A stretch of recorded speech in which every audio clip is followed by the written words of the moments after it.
అచ్చ తెలుగు విద్యార్థితో తెలుగు రాష్ట్రాల first rank నారాయణదే.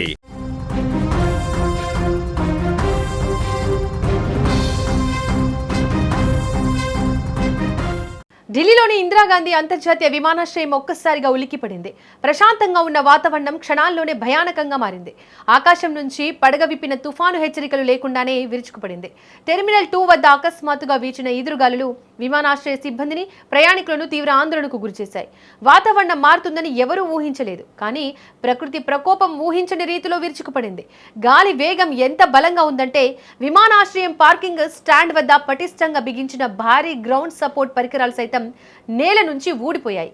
IndiGo engineering, aircraft India engineering కు చెందిన స్టెప్ ల్యాడర్లు, ట్రెసిల్స్ గాలికి కొట్టుకుపోయాయి. అవి పక్కనే ఉన్న 3 సింగిల్ ఐ ఎయిర్ ఇండియా విమానాలను బలంగా ఢీకొన్నాయి.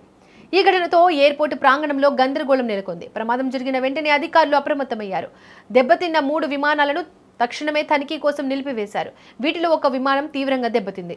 దాన్ని రిపేర్ చేయడానికి చాలా సమయం పడుతుందని ఎయిర్పోర్టు వర్గాలు స్పష్టం చేశాయి. మిగిలిన 2 విమానాలకు వారం రోజుల్లోనే మరమ్మతులు చేసి తిరిగి సర్వీసుల్లోకి తీసుకొస్తామని భావిస్తున్నారు. రాజస్థాన్లో కూడా ఇటీవల ఇసుక తుఫాన్లు సడన్ గా రావడాన్ని మనం చూసాం.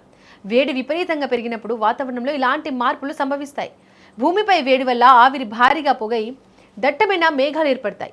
ఇవి తేమ గాలులతో కలిసినప్పుడు అత్యంత ప్రమాదకరమైన తుఫాన్గా మారతాయి. ఎల్ నీనో ప్రభావంతో ఈ ఏడాది వాతావరణం అనూహ్యంగా ఉంటుంది.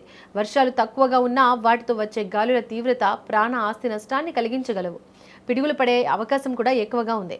సముద్ర తీరంలో ఏర్పడే తుఫాన్లను వాతావరణ శాఖ ముందే గుర్తించగలదు.